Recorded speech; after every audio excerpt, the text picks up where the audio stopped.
Welcome, dear viewers. For more exclusive, thrilling stories every week, join our membership. Sit back, relax, and sip your coffee. Enjoy. In the far corner of the cemetery, there's a single grave from the 1800s with a little brass bell on the stand. A safety coffin, in case someone was buried alive. Last night, in the dead quiet, it started to ring. A frantic, desperate little ting-a-ling. I did what anyone would do. I grabbed a shovel and I started digging. When I finally broke through the rotting coffin lid, I saw the string wasn't tied to a person's hand. It was tied to the long, bony finger of something else. And it was still ringing the bell, trying to get my attention so it could show me the 100 other things that were buried in there with it.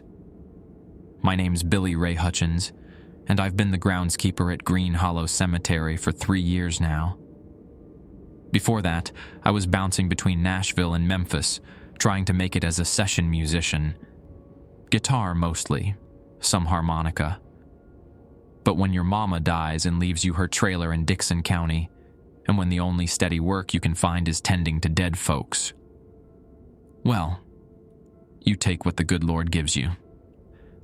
The cemetery sits on 43 acres just outside White Bluff, Tennessee, where the Cumberland River bends like a broken elbow. Most folks drive past on Highway 70 without even noticing the wrought iron gates or the weathered stone sign that reads, Green Hollow, Established, 1823.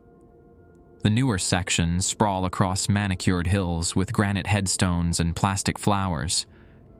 But the old section, where Ezekiel Thorne's safety coffin sits, feels different.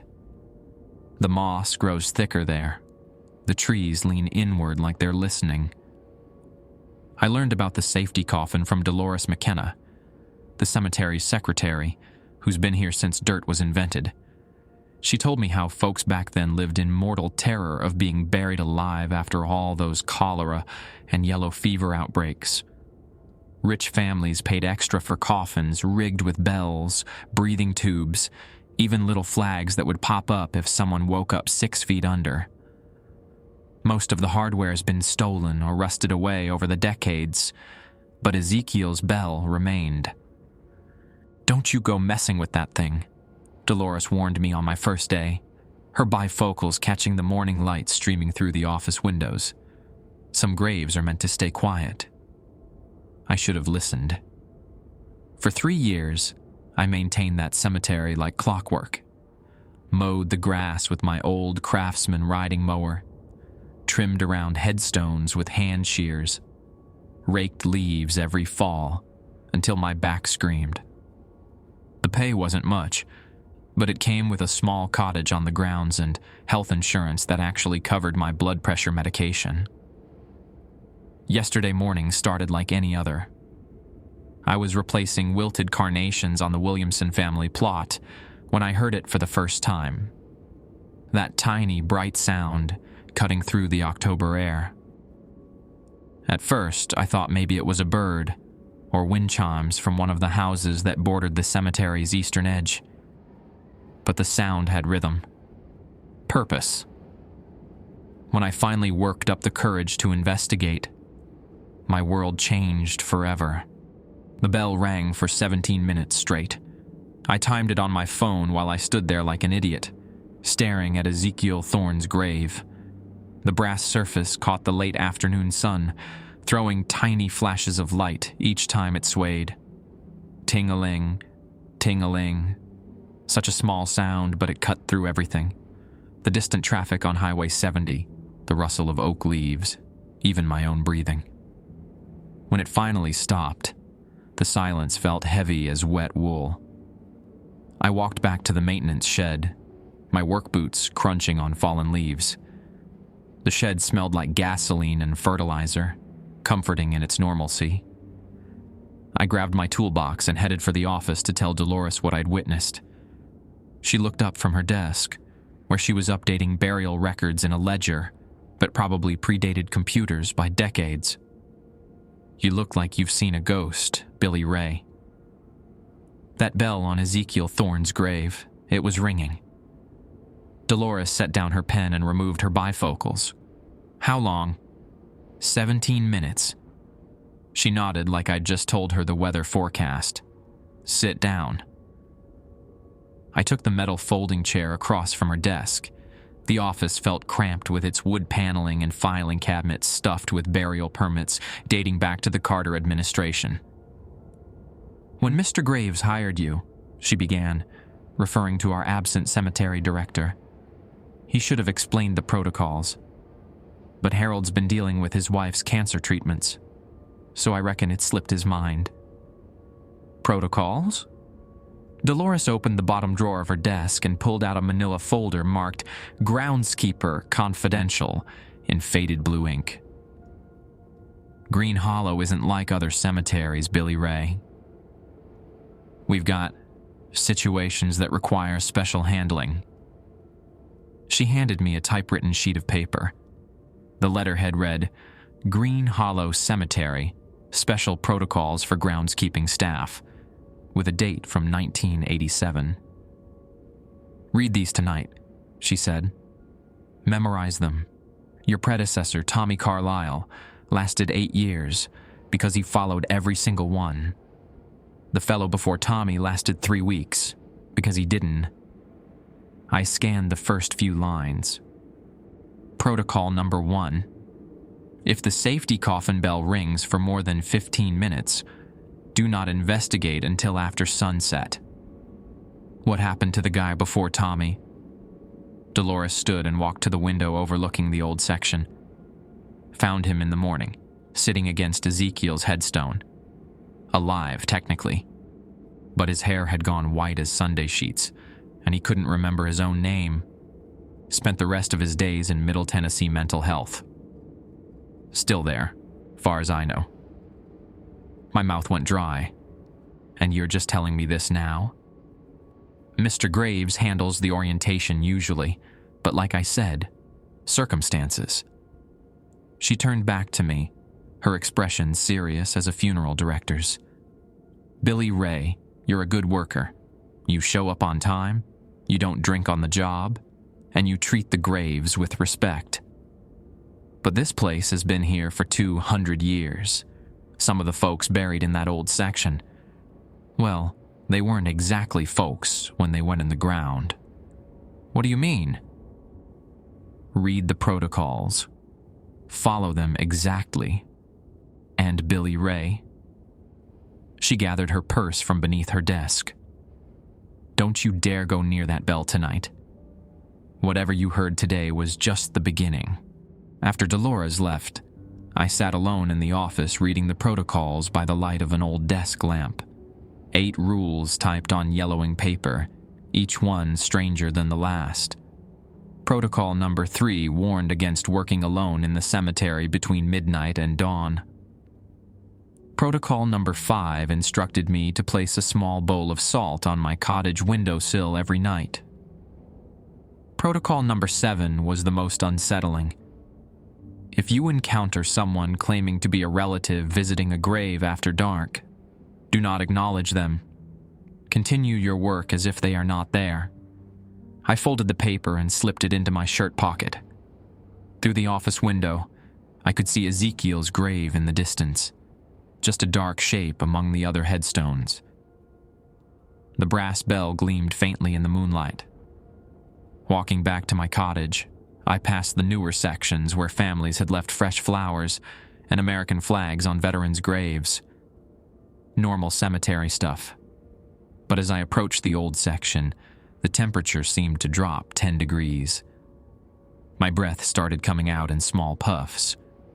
The cottage sat on a small rise overlooking the entire cemetery. 1 bedroom, a kitchen with appliances from the Reagan era, and a living room where I kept my guitar and a small TV.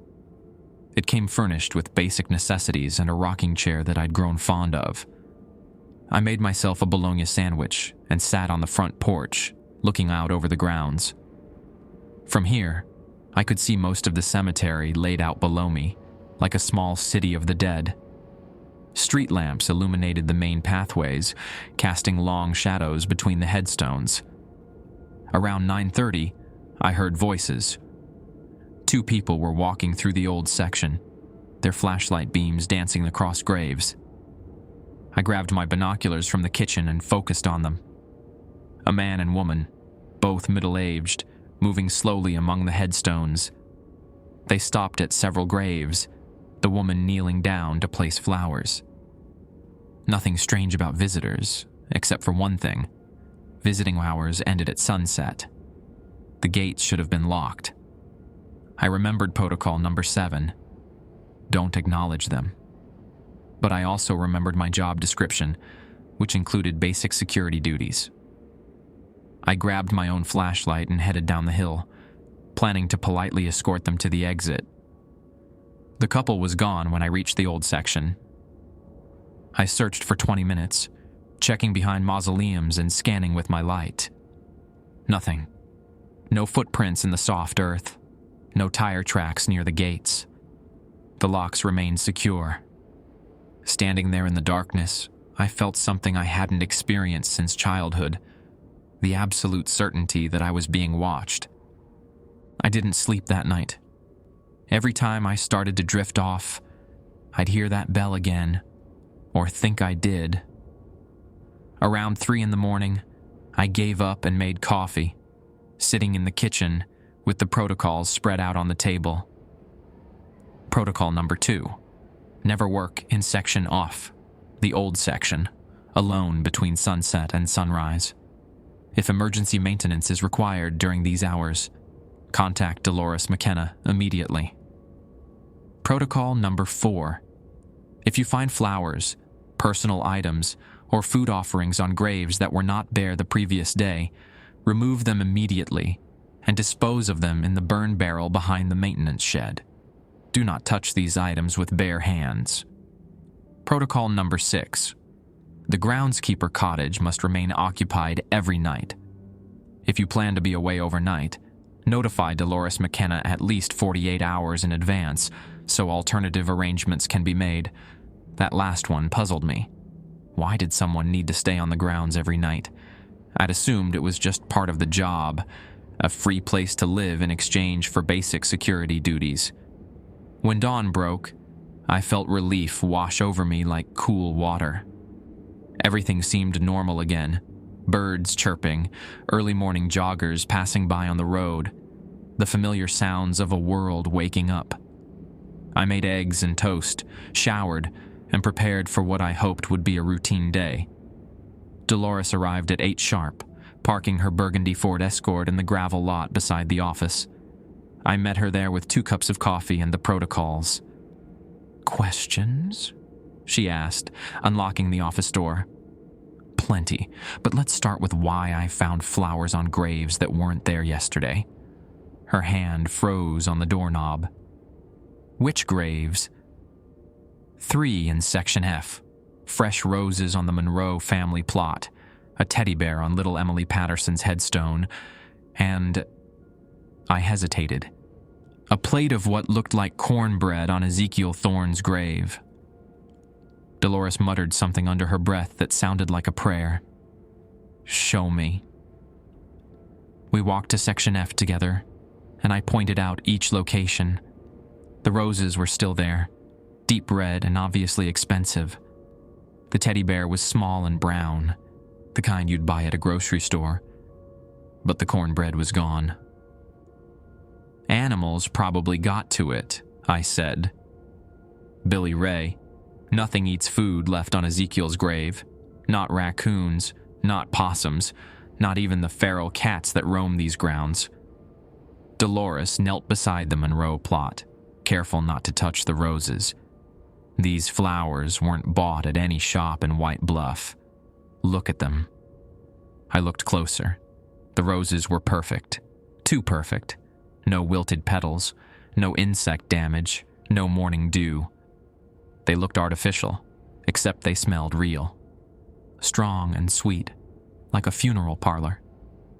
"Get your gloves," Dolores instructed. "We need to clear all of this before noon." I retrieved my work gloves from the shed along with the burn barrel. Protocol number 4 was specific about disposal methods. As I carefully picked up the teddy bear, something about its weight felt wrong. Too heavy for its size. I turned it over and found a small slit in the back seam, like someone had opened it up and sewn it back together. "Don't examine it," Dolores called out. "Just bag it and burn it." But I was already feeling inside the opening. My fingers found something hard and cold. I pulled out a small brass key, tarnished with age. Dolores went pale when she saw it. "That's a coffin key." "A what?" Some of the older caskets had locks. Families would keep the keys as mementos or bury them with other relatives. She reached for her phone. "I'm calling Harold." Harold Graves answered on the 3rd ring. I could only hear Dolores's sound of the conversation, but her increasingly worried tone told me enough. Words like escalation and pattern change, and might need to move to Phase 2 protocols. After she hung up, Dolores looked at me with the expression of someone delivering bad news. "Harold's driving down from Nashville. He wants to meet with you this afternoon." "What's Phase 2? Additional protocols, more restrictive ones." She helped me load the flowers and teddy bear into the burn barrel. "Billy Ray, I need to ask you something personal. Have you had any dreams since you started working here? Vivid ones?" I thought about it. "Not really. I've always been a heavy sleeper." "Good. Keep it that way. Don't take any sleep aids. Don't drink alcohol before bed. And if you start having dreams about people you don't recognize, wake yourself up immediately." We burned the offerings behind the maintenance shed. The roses turned to ash quickly, but the teddy bear melted rather than burned, filling the air with the smell of hot plastic and something else, something organic and rotten. When we poked through the ashes later, we found small pieces of bone mixed in with the bear's stuffing. Harold Graves arrived at 2 o'clock in a white Buick that had seen better days. He was smaller than I'd expected, maybe 60 years old, with gray hair and tired eyes. He wore a black suit that hung loose on his frame, like he'd lost weight recently. "Billy Ray," he said, shaking my hand. "I apologize for not being here when you started. Circumstances have been challenging." We met in the office. The 3 of us crowded around Dolores's desk. Harold pulled out a folder thicker than the one containing the basic protocols. "Dolores tells me you've been having visitations. The bell, the offerings, nighttime wanderers." He opened the folder. "These are signs that Section F is becoming active again. It happens every few years, usually triggered by construction work or ground disturbance nearby." "Active how?" "The old burial practices weren't always orthodox. Yellow fever, cholera, suspected witchcraft cases. Sometimes families buried things with their loved ones that should have stayed above ground. Other times, they buried things that weren't their loved ones at all." Harold handed me a new set of protocols. These marked Phase 2, Heightened Activity Procedures. Protocol number 9. If you hear voices calling your name from Section F after dark, do not respond. If the voices persist for more than 30 minutes, retreat to the cottage and wait until sunrise. Protocol number 10. During periods of heightened activity, salt barriers must be maintained around the cottage and office building. Replenish weekly or after heavy rain. Protocol number 11. If you encounter anyone in Section F claiming to be a previous groundskeeper, do not engage in conversation. Tommy Carlisle has been dead for 2 years, despite any appearances to the contrary. My stomach dropped. "Tommy Carlisle is dead?" Harold and Dolores exchanged glances. "Car accident on Highway 70, Harold said quietly. 2 days after he quit this job." But sometimes he still shows up for work. I stared at the protocols, trying to process what they were telling me. You're saying I might run into my dead predecessor? We're saying you might run into something that looks like Tommy, Dolores corrected. Something that remembers being Tommy. But whatever you do, don't trust it. Harold closed the folder and stood up. Billy Ray, I won't lie to you. This job comes with risks that most people couldn't handle. But it also comes with a responsibility. Green Hollow contains things that need to be contained. The protocols exist to keep both you and the surrounding community safe. What happens if I quit? We'll find someone else. We always do. But in the meantime, Section F will continue to become more active. Eventually, whatever's buried there will start affecting the town. Harold's expression was grim. White Bluff has a population of just over 3,000 people. Most of them have no idea what's sleeping in the old section of this cemetery. I looked out the window at the graves scattered across the hillside. Normal headstones, normal flowers, normal grief. But underneath, if these people were telling the truth, something else was stirring. I'll stay, I said. But I want to know everything. No more partial explanations. Harold nodded. Fair enough. But knowledge comes with its own dangers, Billy Ray. Some things are easier to forget than to understand. As the sun began to set, Harold drove back to Nashville, leaving me with Phase 2 protocols and a salt shaker the size of a coffee can. That night, I heard someone whistling Amazing Grace in Section F. It was a tune I knew well. My grandmother used to hum it while she cooked. But this version was wrong somehow. Like the person whistling had never heard the melody before and was trying to recreate it from memory. I followed protocol number 9 and stayed inside. But I watched from my cottage window as a figure moved between the headstones, a dark shape that walked with the familiar gait of someone who knew these grounds well. The whistling stopped at exactly midnight. I'd been watching from my kitchen window for 3 hours, following the shadowy figure as it moved between headstones in Section F. Sometimes it would pause at a grave and kneel down, like it was tending to flowers or adjusting decorations. Other times it would just stand there, motionless, facing the cottage. When the silence came, it felt worse than the wrongness of that broken melody. I checked the salt on my windowsill, still there, forming a neat white line across the frame. According to protocol number 5, this was supposed to offer some kind of protection, though Dolores hadn't explained exactly how. I added a bit more from the coffee can Harold had left, making sure there were no gaps. My phone buzzed with a text message. Unknown number. Check the Thorn grave. I stared at the screen. Nobody had my personal cell number except Dolores and Harold. The area code was local, 615, Nashville region. But that didn't mean much. Could be anyone. Another message appeared. The bell stopped ringing for a reason. My hands felt cold despite the cottage's warm air. I set the phone down and walked to the front window. Section F stretched out below me, bathed in pale moonlight.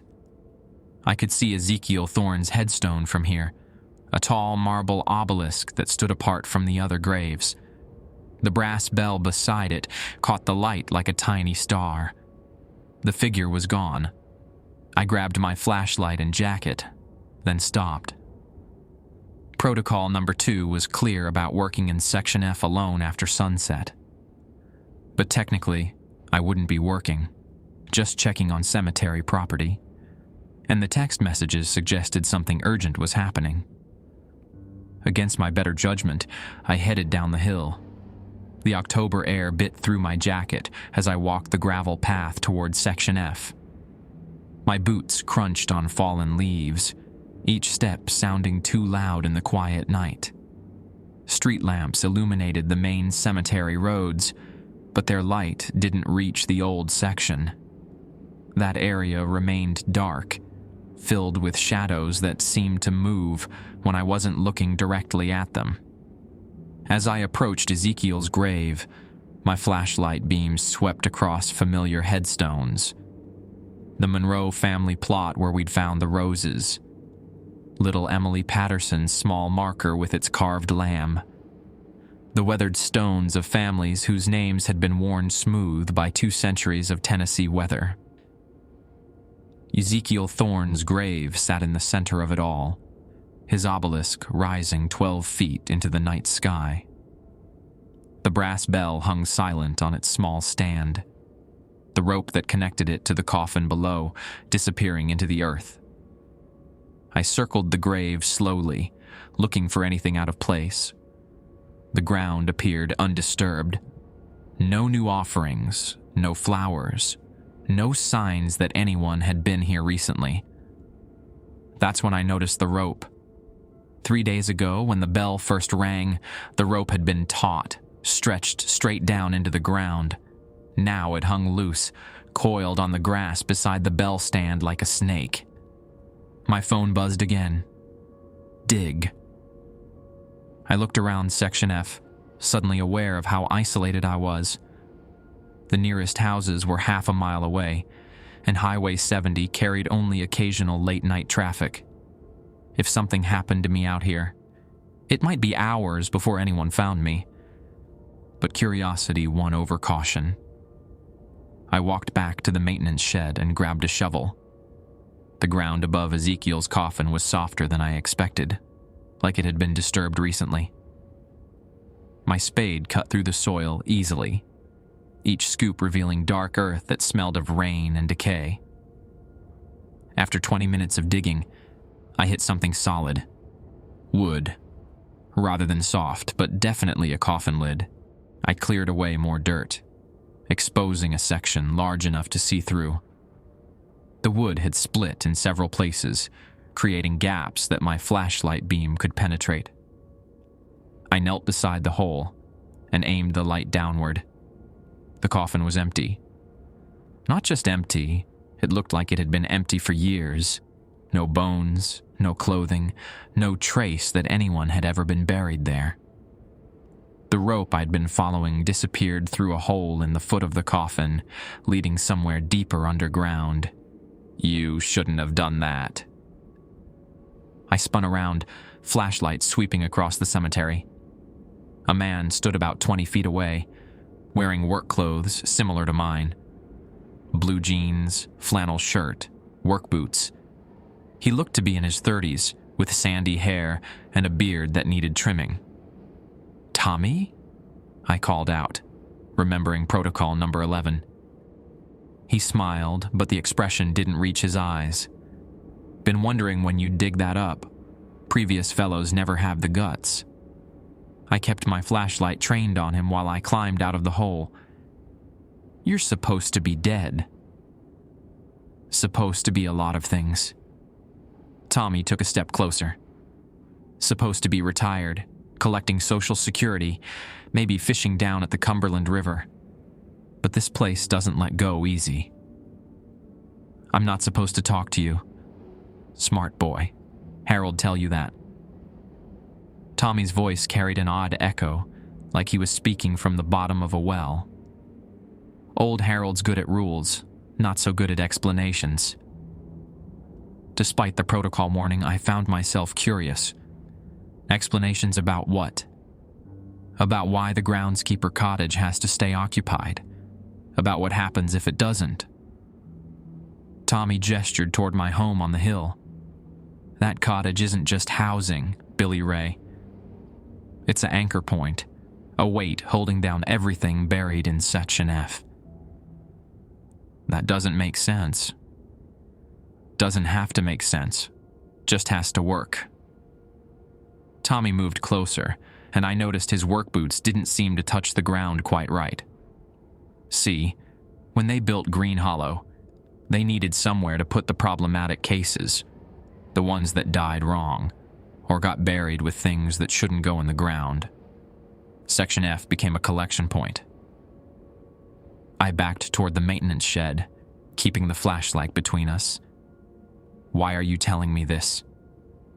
"Because you're about to become part of the collection." Tommy lunged forward with movements that didn't follow normal physics. One moment he was 20 feet away, the next he was reaching for me with hands that felt like ice water. I swung the flashlight like a club, the beam carving wild arcs through the darkness. The light passed right through him. I ran. My boots slipped on wet leaves as I sprinted up the hill toward the cottage. Behind me, I could hear Tommy laughing, a sound that seemed to come from multiple directions at once. The salt barrier around my cottage was only 50 yards away, but the distance felt like miles. Something grabbed my ankle. I pitched forward, hitting the gravel path hard enough to tear skin from my palms.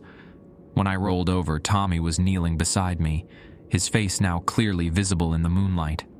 His skin had the waxy pallor of someone who'd been dead for months, and his eyes reflected light like an animal's. "The bell rope leads to a whole network down there," he said conversationally. "Tunnels connecting all the problem graves. Been growing for 200 years, spreading like roots. And every time a groundskeeper breaks the protocols, it gets a little stronger." I tried to crawl away, but his grip held firm. "What do you want?" "Company. Gets lonely down there." Tommy's smile widened, revealing teeth that were too sharp. "Don't worry, Billy Ray. You'll like it once you get used to being dead." That's when I remembered the salt in my jacket pocket. I grabbed a handful and threw it directly at Tommy's face. The effect was immediate. He recoiled with a scream that sounded like steam escaping from a boiler. His grip on my ankle loosened, and I scrambled toward the cottage. The salt barrier around my home glowed faintly in the moonlight, a protective ring that suddenly seemed as precious as gold. I crossed it at a dead run and didn't stop until I was inside with the door locked behind me. Through the kitchen window, I watched Tommy pace the perimeter of the salt line. He couldn't cross it, but he didn't leave either. Just walked in circles, occasionally looking up at the cottage with those reflective eyes. Around 4 a.m, he started digging. Not at Ezekiel's grave, but at other locations throughout Section F.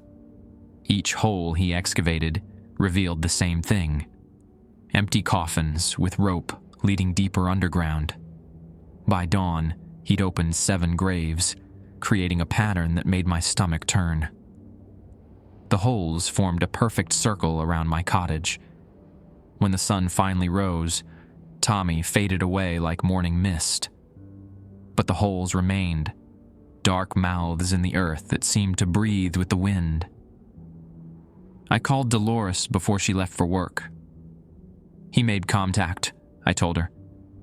"Tommy, he grabbed me." Silence on the other end of the line. Then, "Are you hurt?"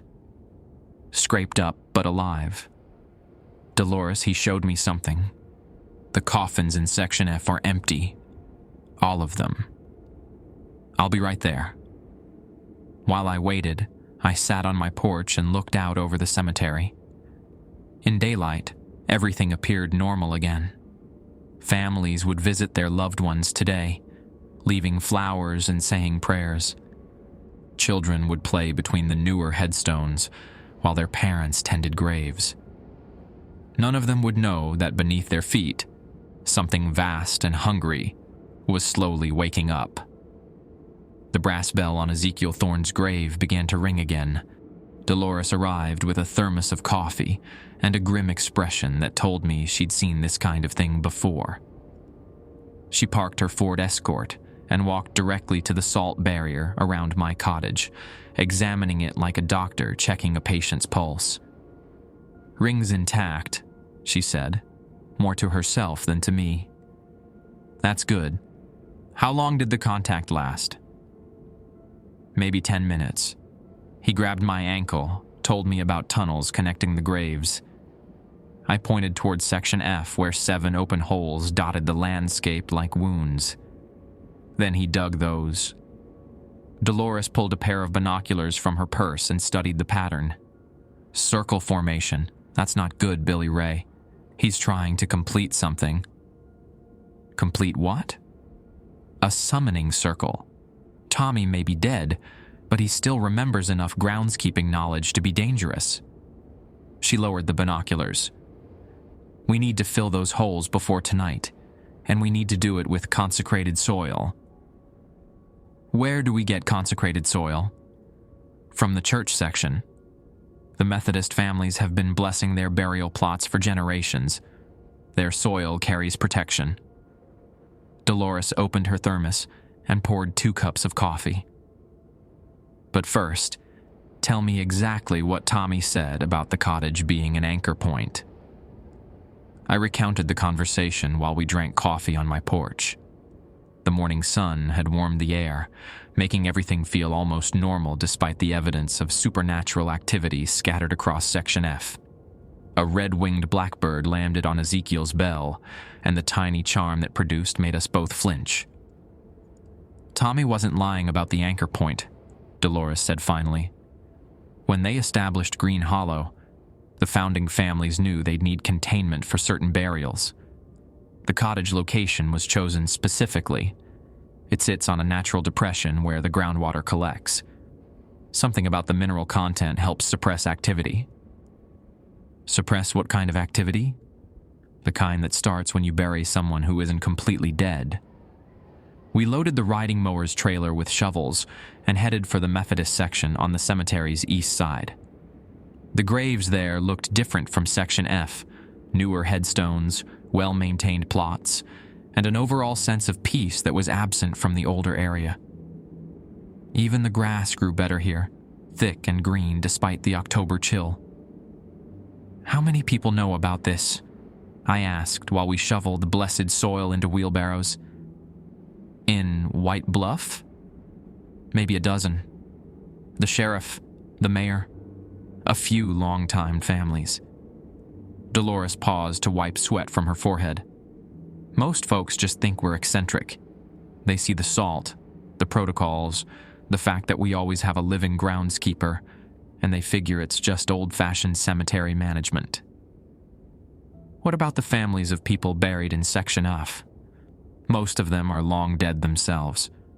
The ones still around, well, some secrets are better kept in families. She gestured toward a well-maintained grave with fresh flowers. See that headstone? Elizabeth Carver died in 1889. Her great-great-granddaughter still brings flowers every month. She also brings salt and sage, though she's never told anyone why. We filled the holes methodically, starting with the ones closest to my cottage and working outward. The blessed soil felt different from regular earth, heavier somehow, like it carried weight beyond its physical mass. With each wheelbarrow load, I felt a subtle tension in the air beginning to ease.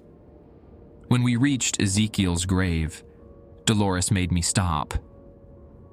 "Don't fill this one yet," she said, studying the exposed coffin. "We need to understand what Tommy was doing here first." She climbed down into the hole and examined the empty casket with a small flashlight. The rope that had once connected to the bell now hung loose, disappearing through a gap in the coffin's foot panel. Dolores followed it with her light, peering into the darkness beyond. "There's definitely a tunnel," she reported. "Goes deeper than I can see. And Billy Ray, there's something else down here." "What? Come look at this." I reluctantly joined her in the grave. The coffin's interior walls were covered with scratches, hundreds of them, carved deep into the wood. Not random marks, but deliberate symbols that formed patterns I couldn't quite understand. Stars, circles, lines that intersected at strange angles. "Protection symbols," Dolores explained. "Someone was trying to keep something in, not out. Or someone was trying to keep something from getting to them." Maybe both. She ran her finger along one of the deeper carvings. These are fresh, Billy Ray. Cut within the last few days.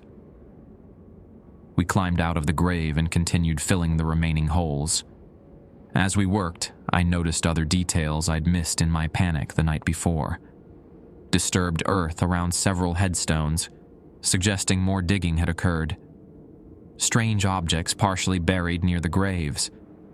Pieces of bone, scraps of old fabric, and in one case, what looked like a child's tooth. The offerings, I realized. The flowers and teddy bear we burned yesterday. They weren't gifts for the dead. They were bait, Dolores confirmed. Someone's been feeding the entities in Section F, making them stronger. Who would do that? Someone who wants them awake. By noon, we'd filled 6 of the 7 holes. The 7th, Ezekiel's grave, remained open while Dolores called Harold for instructions. I could hear her side of the conversation from the maintenance shed where I was cleaning tools. Symbols are definitely fresh. Tunnel system is more extensive than we thought. No, I don't think we should wait until tonight. When she hung up, her expression was troubled. Harold's driving down with specialists. People who know more about this kind of situation than we do. What kind of specialists? The kind that don't advertise their services in the yellow pages. We spent the afternoon reinforcing salt barriers around both the cottage and the office. Dolores produced bags of rock salt from her car trunk like a magician pulling scarves from a hat. As we worked, she shared stories about previous incidents at Green Hollow. Worst one was in 1987, she said while pouring salt along the office foundation. 3 graves opened themselves on Halloween night. Families found empty coffins and their relatives wandering around town looking for their old houses. Took the specialists 2 weeks to get everyone back where they belonged. Did the wandering relatives remember being dead? Some did. Some didn't. The ones who remembered were the worst. They'd beg their families to let them come home, promising they'd be good, they'd be quiet. One woman spent 3 days sitting on her daughter's porch, just waiting to be invited inside. What happened to them? Back in the ground eventually. But they're stronger now, harder to contain. Every time something like this happens, the entities learn a little more about how to manipulate the living world. As evening approached, Harold arrived with 3 other people in a black van. I expected them to look like paranormal investigators from television shows. Lots of equipment, dramatic attitudes, maybe some religious symbols. Instead, they looked like a construction crew. Work clothes, tool belts, and the confident demeanor of people who'd done this job many times before. The team leader introduced herself as Vera Tompkins, a middle-aged woman with calloused hands and steel gray hair. "We'll need full access to Section F tonight," she told me. "Stay in your cottage after sunset and don't come out until we give the all clear." "What are you going to do?" "Our job," she said simply. As darkness fell, I watched from my kitchen window as Vera's team set up equipment throughout Section F. Floodlights, generators, and devices I couldn't identify. They worked efficiently, communicating through hand signals and covering ground with the systematic approach of experienced professionals. Around 9 o'clock, they lowered someone into Ezekiel's grave. The person disappeared completely, following the rope down into whatever tunnel system Tommy had revealed. For 20 minutes, nothing happened. Then the floodlights began to flicker. Not electrical problems. Something was interfering with them from below ground. The lights pulsed in a rhythm that reminded me of a heartbeat, and with each pulse, I could hear sounds rising from Section F. Whispers, scratching noises, and something that might have been crying. My phone buzzed with a text from the same unknown number as the night before. They're making it angry.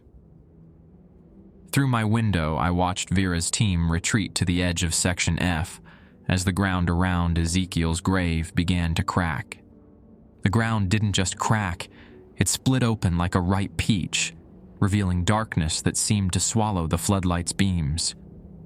From my cottage window, I watched Vera's team scramble backward as something began emerging from the widening fissure around Ezekiel's grave. Not Tommy this time. Something else entirely. It came up slowly, like oil bubbling from a well. Black liquid that moved against gravity, flowing upward and outward in streams that defied physics. Where the substance touched touchstones, the marble began to blacken and crumble. Where it touched grass, the vegetation withered instantly. My phone rang. Vera's voice was tense but controlled. "Billy Ray, whatever you do, stay inside that salt barrier. We're dealing with a breach." A breach of what? Something that's been contained down there for a very long time. Through the window, I could see the team repositioning their equipment. They moved with practiced efficiency, but there was urgency in their actions now. One of them, a young man with a tool belt full of strange devices, was speaking rapidly into a radio while pointing at readings on some kind of monitor. The black substance continued rising, forming a pool around Ezekiel's grave that reflected the floodlights like liquid obsidian. But as I watched, shapes began forming within the pool. Human shapes, rising to the surface like swimmers coming up for air. The first figure to fully emerge was a woman in a tattered dress from another century. She stood in the black pool, looking around Section F, with eyes that held no recognition of the world around her. Her skin had the gray pallor of old newspaper, and when she opened her mouth, no sound came out. Then more began surfacing. Men, women, children, all wearing clothes from different eras, all with that same vacant expression. They climbed out of the pool and began wandering among the headstones, moving with the aimless quality of people who had forgotten their purpose. I counted 12 before I stopped trying to keep track. Vera's voice crackled through my phone again. "Billy Ray, I need you to listen carefully. These entities are disoriented right now, but that won't last long. They're going to start looking for anchor points, places and people that connect them to the living world." "What kind of anchor points?" "Familiar faces, familiar voices, people who remind them of their old lives." There was a pause. "Has anyone among the wanderers approached your cottage yet?" I scanned Section F. Most of the figures were moving randomly, but one, a man in overalls that looked like they might have been worn by a farmer, was walking purposefully up the hill toward my home. "Yeah, one of them is heading my way. Do not acknowledge him. Do not speak to him. Do not even look directly at him if you can help it." The farmer reached the edge of my salt barrier and stopped. He stood there for a moment, studying the white line on the ground like he was trying to solve a puzzle. Then he began walking around the perimeter, testing for gaps. "He's circling the cottage," I reported. "That's normal behavior. The salt creates a barrier they can sense but not understand.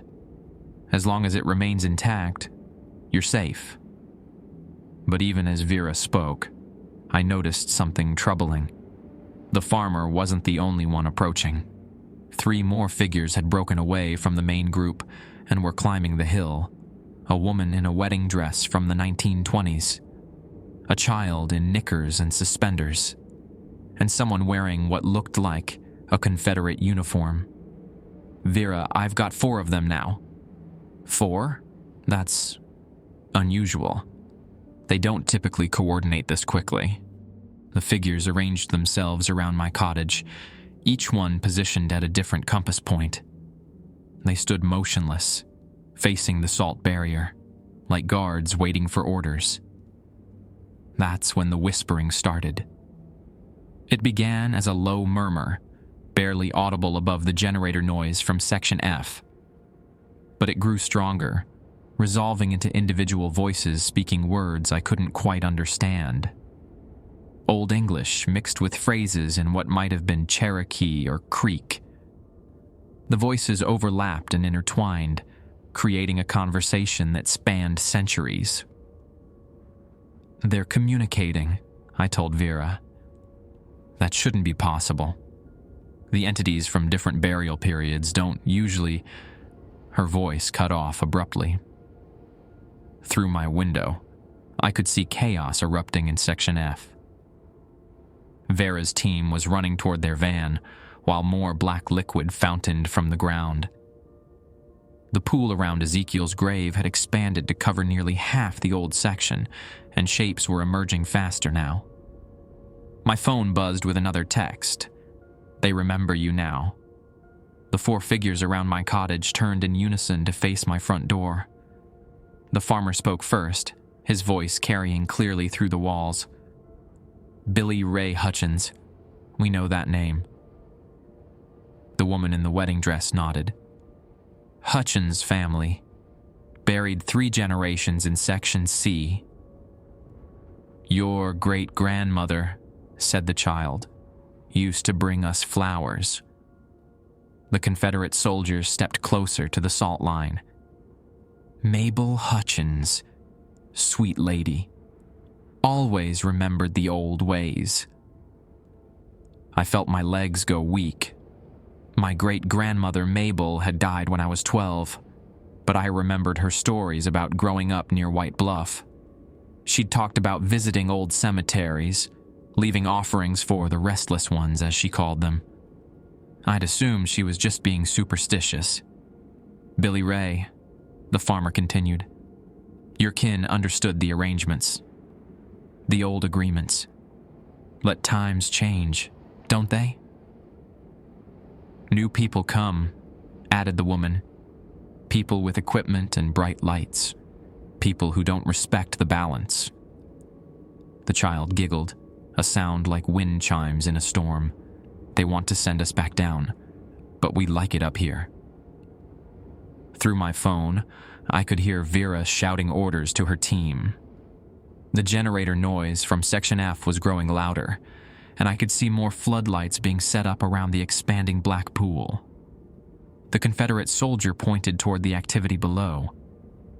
"Those people are hurting the source, making it angry, and when it gets angry—" He didn't finish the sentence. He didn't need to. "What do you want?" I called through the door. "Just to talk," said the farmer, face to face like civilized people. "I can't cross the salt line." "Of course not," agreed the woman. "But you could invite us in." The suggestion hit me like a physical blow. I understood now why the protocols were so specific about not acknowledging these entities.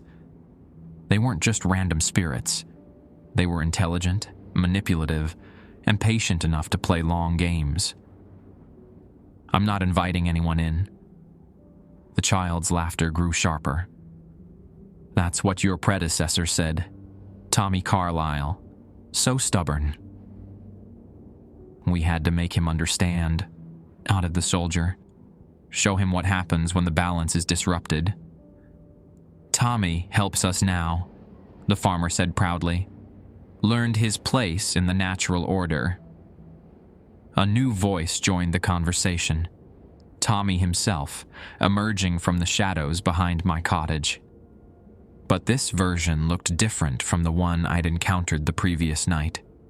His edges seemed less solid, like he was fading in and out of existence. "Hey there, Billy Ray," he said with false cheerfulness. "Quite a party you've started down there." "The specialists know what they're doing," I said, trying to sound more confident than I felt. "Do they now?" Tommy gestured towards Section F, where Vera's team was struggling to contain the growing breach. "Looks to me like they're making things worse." He was right. The black pool had expanded beyond the old section, and was beginning to seep into the newer burial areas. Wherever it touched, headstones cracked and graves began to sink, as if the ground beneath them was dissolving. "That substance," Tommy explained. "It's not just from our section. It's from everything that's ever been buried in White Bluff that shouldn't have stayed buried.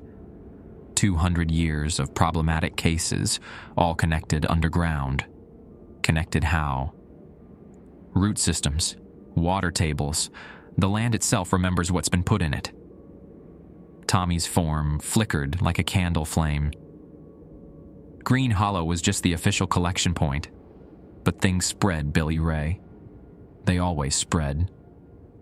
The other 4 figures around my cottage had been listening to this exchange with growing agitation. The farmer began pacing along the salt line, leaving footprints that glowed faintly in the dark earth. "Enough talking," he said. "The boy needs to choose. Help us maintain the balance, or watch his town become another Body Creek." I'd never heard of Body Creek, but the way he said it made my blood feel like ice water. "What's Body Creek?" "Used to be a town about 30 miles north of here," the woman explained. "Had a cemetery problem back in 1954. Brought in specialists just like those folks down there. Tried to fix things with modern methods." "Where is it now?" I asked, though I was beginning to suspect the answer. "Gone," said the child simply. "Nothing left but a lake where the town used to be. Corps of Engineers called it flood control, but the locals knew better." Tommy nodded gravely. "Some problems can't be solved, Billy Ray. They can only be managed, and management requires cooperation from both sides." Below us, Vera's team had set up some kind of barrier around the black pool, but it wasn't holding.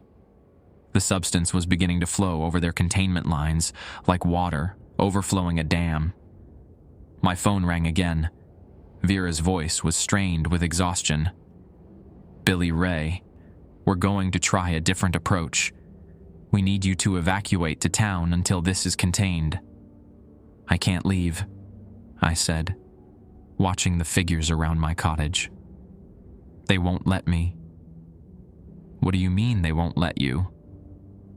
"The entities, they're surrounding the cottage. They want to make some kind of deal." There was silence on the other end of the line.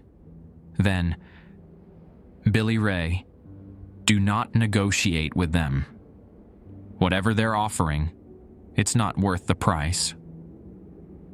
But as I watched the black substance continue spreading toward the newer sections of the cemetery, I wondered if I had any choice. The specialists' modern methods were clearly failing, and the entities seemed to know something about long-term solutions that Vera's team didn't. The farmer pressed his face close to my window, his breath fogging the glass, despite the fact that he shouldn't be breathing at all. "Time's running out, Billy Ray. Choose quickly, before the choice gets made for you." The decision came down to a simple question: trust the living or trust the dead? I watched Vera's team struggle with their failing containment as black liquid crept steadily toward the newer burial sections.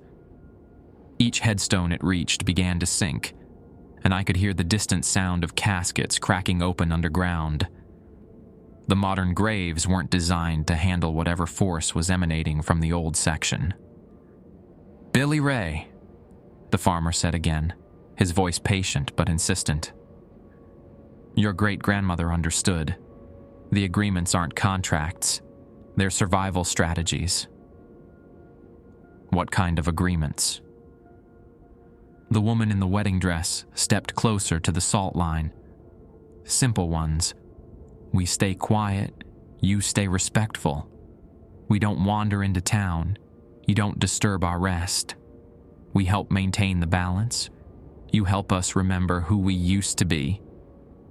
And if I break the salt barrier, let you in, then we can show you how to fix this properly," said the child. "The way your people used to fix things, before machines and bright lights and men in suits who think they understand death." Tommy moved to where I could see him through the front window. His form was more solid now, as if the crisis was somehow strengthening him. The specialist's approach is like trying to dam a river with matchsticks. You can't contain something this old with modern methods. Below us, one of Vera's generators sputtered and died. The floodlights flickered, and in the momentary darkness, I saw more shapes emerging from the expanding pool. Not just human figures this time, things that had never been human at all. My phone buzzed. The deeper things are waking up. I made my choice. What do you need me to do? The farmer smiled, but it wasn't entirely comforting. Break the salt line. Let us in. We'll guide you through the old methods. And then we go down together and talk to the source. Against every protocol I'd learned, every warning I'd received, I opened my front door and kicked a gap in the salt barrier. The four entities didn't rush in like I'd expected. Instead, they entered slowly, respectfully, like guests arriving for Sunday dinner. The temperature in my cottage dropped 20 degrees, and my breath began coming out in small clouds. "Thank you," said the woman, settling into my rocking chair, like she'd done it 1,000 times before. "It's been so long since we've been properly invited anywhere." The child wandered to my kitchen and began examining the contents of my refrigerator with fascination. "You have so much food, and it's all cold. How wonderful!" Tommy and the Confederate soldier remained standing near the door, while the farmer took a seat at my kitchen table. The cottage felt crowded, but not threateningly so, more like a family gathering where some relatives had been away for too long. "Now then," the farmer said, folding his hands on the table. "First thing you need to understand is that what's happening down there isn't an outbreak. It's a response." "A response to what?" "To being prodded and tested and treated like a problem to be solved." The woman's voice carried a note of sadness. "We've been sleeping peacefully for decades, maintaining our own equilibrium. Then your specialists arrived with their equipment and started drilling into things that should be left alone." The child closed the refrigerator and turned to face me. "The source doesn't like being examined. It remembers when people approached it with respect instead of machines." "What is the source?" Tommy answered from near the door. "Something that was old when the Cherokee first settled this area. Not evil exactly, but not compatible with modern thinking. Your ancestors knew how to coexist with it. Today's people want to eliminate it." Through my window, I could see Vera's team setting up what looked like drilling equipment near the edge of the black pool. Even from this distance, I could sense the wrongness of their approach. "They're going to make it worse," I said. "Much worse," agreed the soldier. "Unless someone who understands the old ways intervenes." The farmer stood and walked to my front door. "Are you ready to learn, Billy Ray? To see what your great-grandmother saw?" I nodded, though every rational part of my mind was screaming warnings. Then we go down. The journey to Section F felt like walking through a dream. The entities moved around me in a protective formation, and other figures emerging from graves stepped aside respectfully as we passed. The black pool had expanded to cover most of the old section, but it didn't feel threatening anymore, more like a natural hot spring that happened to be the wrong color. Vera spotted us approaching and grabbed her radio. "Billy Ray, get away from them. You don't understand what you're dealing with." "I think I'm starting to," I called back. The farmer led us to the edge of the pool where Ezekiel's grave had been. The hole was still there, but now it was filled with the dark substance that seemed to pulse with its own rhythm. "The source isn't down there," the woman explained. "It is down there. The pool, the tunnels, the substance itself. It's all one organism that's been growing beneath White Bluff for centuries. Growing how? Feeding on memory, said the child. Every person buried here leaves traces of who they were, what they experienced, how they died. The source preserves all of it. Tommy gestured toward the drilling equipment Vera's team was setting up.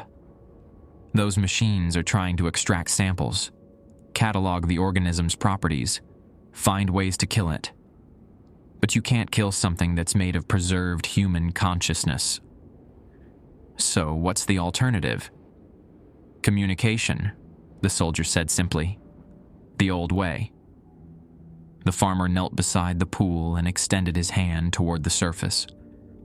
Billy Ray, this is going to feel strange, but I need you to touch the source directly. Let it know you're here on behalf of the living world. I hesitated. Everything I'd been taught about the job suggested this was exactly the wrong thing to do. Your great-grandmother did this, the woman said gently. Many times. It's how she kept the peace for so many years. What will happen? You'll see what we see, understand what we understand, and then you can speak for both sides. I knelt beside the farmer and slowly reached toward the black surface. The substance felt warm, like bathwater, but with a texture I couldn't identify. The moment my skin made contact, the world exploded into sensation. I was everyone who had ever been buried in Green Hollow. I was Ezekiel Thorne, dying of consumption in 1847, terrified of being buried alive. I was Elizabeth Carver, succumbing to yellow fever while pregnant with her third child. I was a Cherokee warrior whose name had been forgotten, killed defending his family from encroaching settlers. I was a Union soldier who died far from home, a slave who'd been worked to death, a child who'd never learned to speak. All of their memories, their fears, their unfinished business. It was preserved in the dark substance beneath the cemetery. Not trapped, exactly, but archived. The source wasn't malevolent. It was a librarian of human experience, carefully cataloging every life that ended within its reach. But now something was threatening to destroy the archive. I saw Vera's drilling equipment through the source's perception, like needles being driven into living tissue, extracting pieces of stored consciousness and exposing them to harsh light and analysis. The source's response wasn't anger. It was pain and confusion about why the new humans didn't follow the old agreements. When I pulled my hand back, I understood everything. The specialists aren't trying to contain it, I said. They're trying to study it, take samples. Yes, the farmer confirmed. And every sample they extract is a piece of someone's preserved soul. I looked toward Vera's team, who were now preparing to lower collection equipment into the pool. They meant well, but they were approaching this like a scientific problem instead of a community relationship. Can you stop them? I asked the entities. We can try, Tommy said, but they have salt barriers and equipment designed to disrupt our manifestations. We need someone who can cross those barriers freely. Someone living, added the woman. Through the connection I'd made with the source, I could feel its distress growing as Vera's equipment came online. The drilling was causing physical pain to something that had been peacefully maintaining a 200-year-old agreement with the local community. I had to choose again. Let the specialists continue their work and risk destroying whatever kept the source stable, or find a way to stop them and preserve the old arrangement.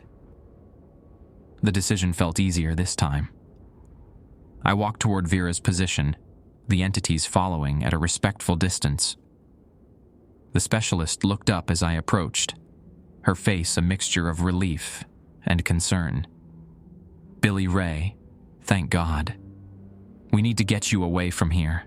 Those entities are manipulating you. They're trying to preserve something, I said. Something your equipment is damaging. We're containing a paranormal outbreak before it spreads to the town. You're torturing a community archive that's been peacefully maintained for 2 centuries. Vera stared at me like I'd lost my mind. Maybe I had. But I understood now why my great-grandmother had brought flowers to the old graves, why the protocols existed, why someone always had to live on the cemetery grounds. Green Hollow wasn't just a burial site, it was a covenant. Vera, you need to stop the extraction.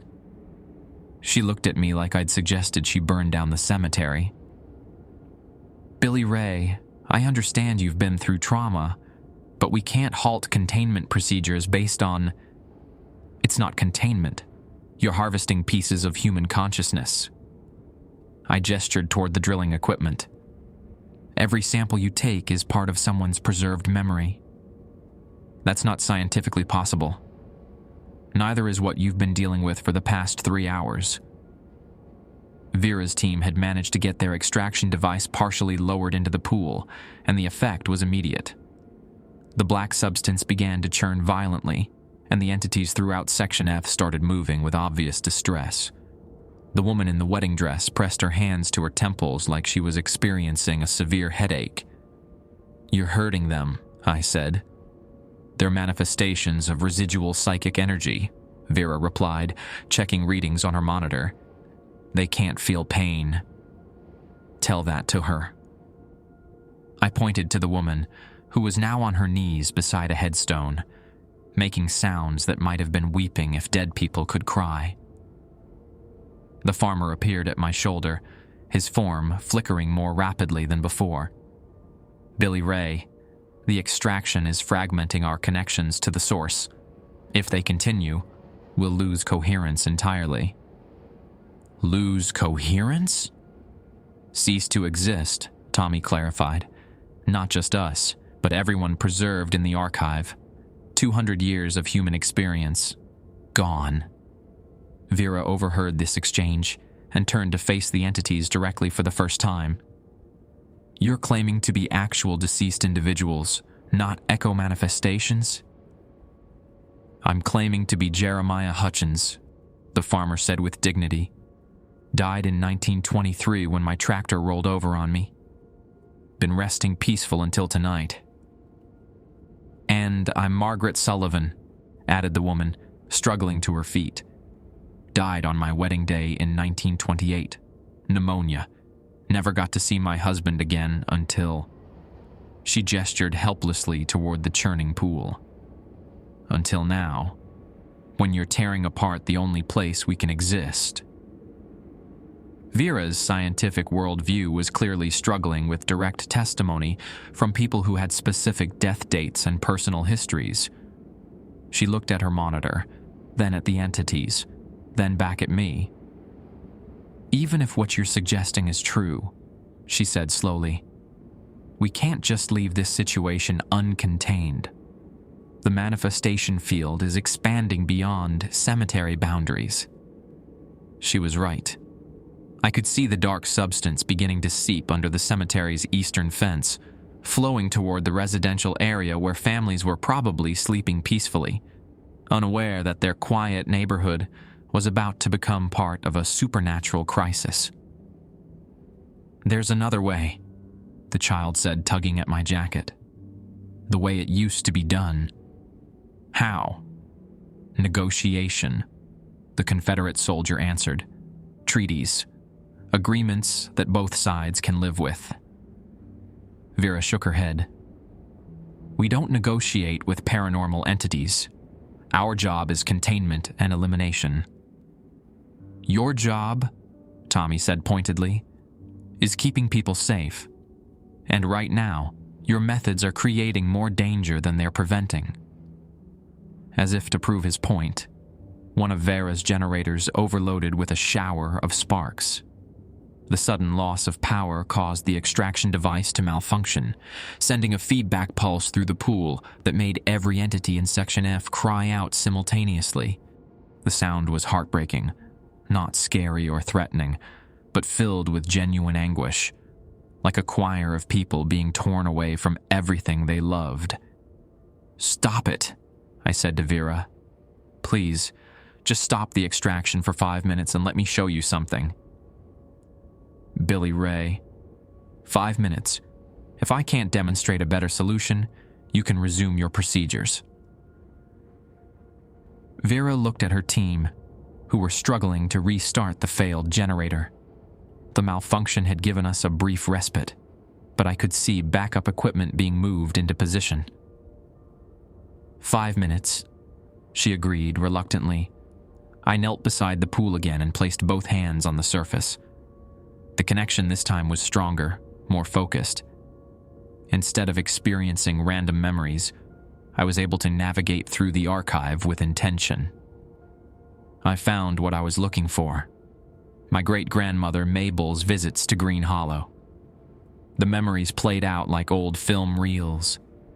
Mabel arriving every month with flowers, salt, and food offerings. But more importantly, I saw her sitting beside graves and talking to the entities like old friends, asking about their families, their concerns, their needs, listening to their stories and carrying messages to living relatives who still remembered the old ways. She wasn't just maintaining graves, she was maintaining relationships. "Vera," I said, opening my eyes, "come here, touch the surface." "Absolutely not." "You wanted scientific data. This is the most comprehensive record of local history you'll ever find. 2 centuries of first-hand accounts from people who lived through everything from the Civil War to the Great Depression." That got her attention.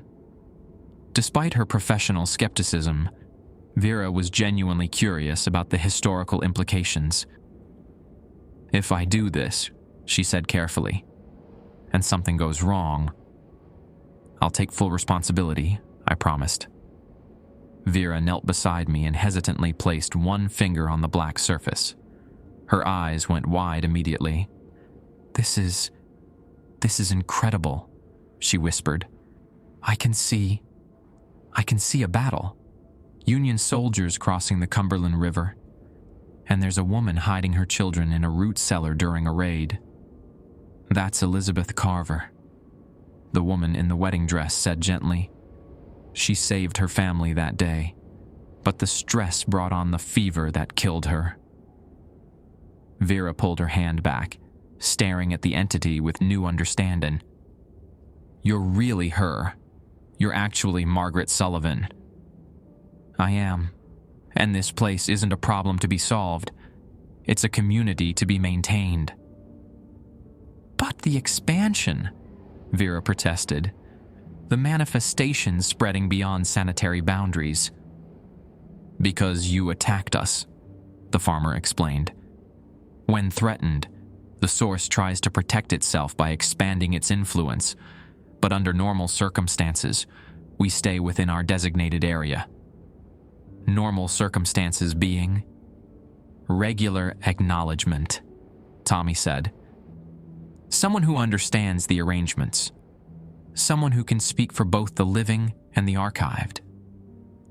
I understood then what they were asking of me, not just to follow protocols, but to become what my great-grandmother had been, a liaison between 2 worlds. "The position comes with benefits," the child added with a grin. "You get to hear the most amazing stories. Did you know there's a Revolutionary War veteran buried in Section B who personally met George Washington?"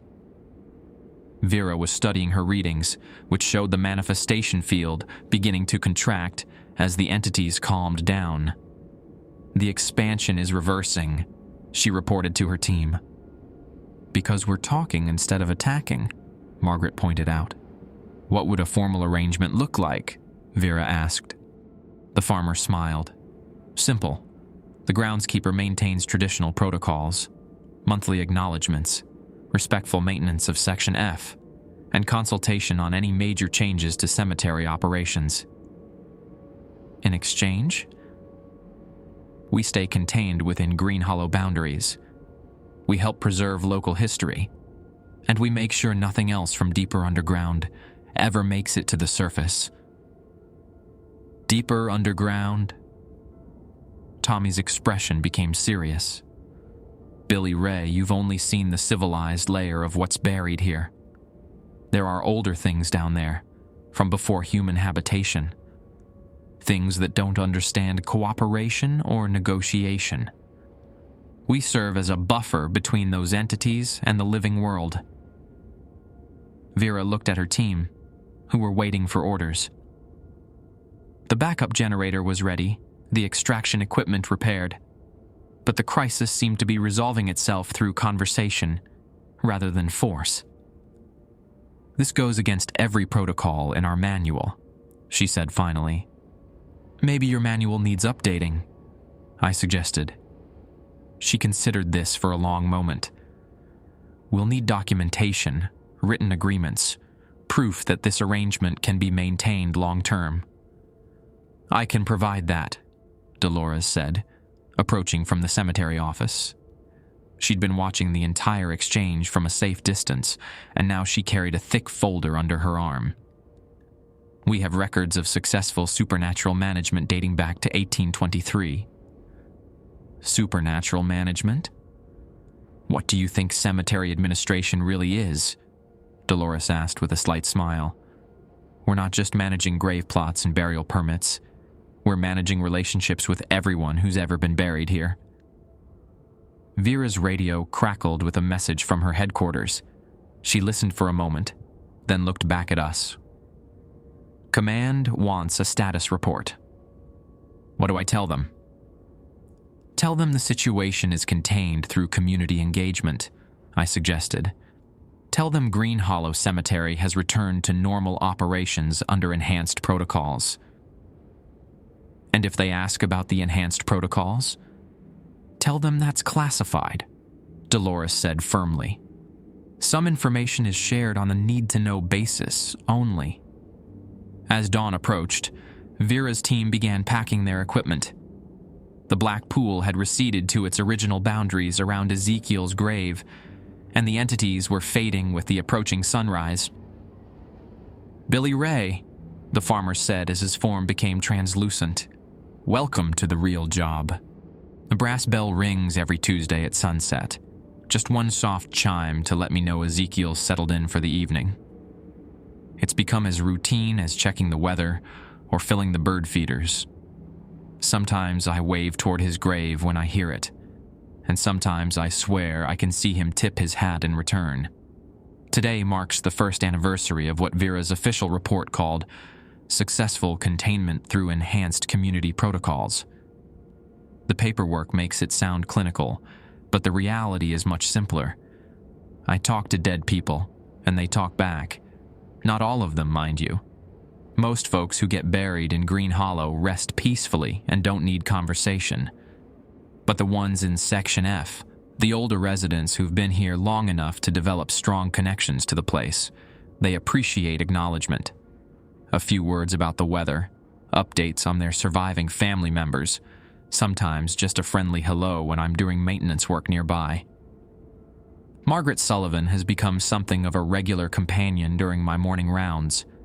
She tells me stories about White Bluff in the 1920s, while I trim around her headstone, describing dance halls and general stores that have long since been replaced by strip malls and gas stations.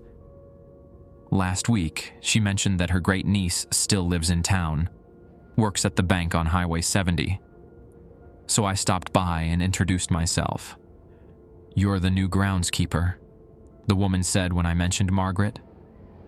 Aunt Maggie would have liked that. She always said the cemetery needed someone who understood the old ways. The old ways, it turns out, aren't particularly complicated. Show respect. Listen when spoken to. Maintain the boundaries between Section F and the newer areas. And once a month, on the night of the new moon, sit with the entities and let them share whatever's on their minds. Dolores retired last spring, but she trained her replacement well. Janet McKenna, no relation, despite the shared surname, approaches the job with the same matter-of-fact professionalism her predecessor displayed. She keeps the official records and handles the living visitors, while I manage the archived ones. The arrangement works better than anyone expected. Green Hollow has become something of a model for other historic cemeteries, dealing with similar situations.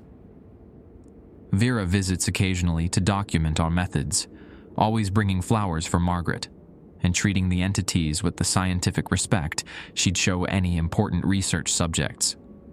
Most paranormal encounters result from miscommunication, she told me during her last visit. Both sides want the same thing: peace and recognition. Your approach addresses those needs directly. Harold still runs the cemetery from Nashville, though his wife's cancer treatments require most of his attention. He calls every few weeks to check on things, always ending the conversation with the same question. Any problems with the deeper layers? So far, the answer has been no. The entities in Section F serve as effective gatekeepers, keeping whatever lies beneath them contained and quiet. I've never asked what's down there, and they've never volunteered details. Some knowledge is better left unexplored. My cottage overlooks the cemetery at sunset each evening, and I've grown fond of watching the daily transition. As daylight fades, Section F comes alive with quiet activity. Shadows move between headstones with purpose and dignity, tending to their eternal business while respecting the boundaries we've established. The living residents of White Bluff go about their evening routines, cooking dinner, helping children with homework, watching television, never knowing that a parallel community exists just beyond their awareness. It's a strange kind of peace, but it works.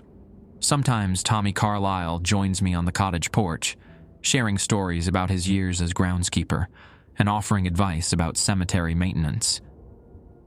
His death seems to have clarified his perspective on the job's real requirements. It's not about following rules, he told me recently. It's about honoring relationships.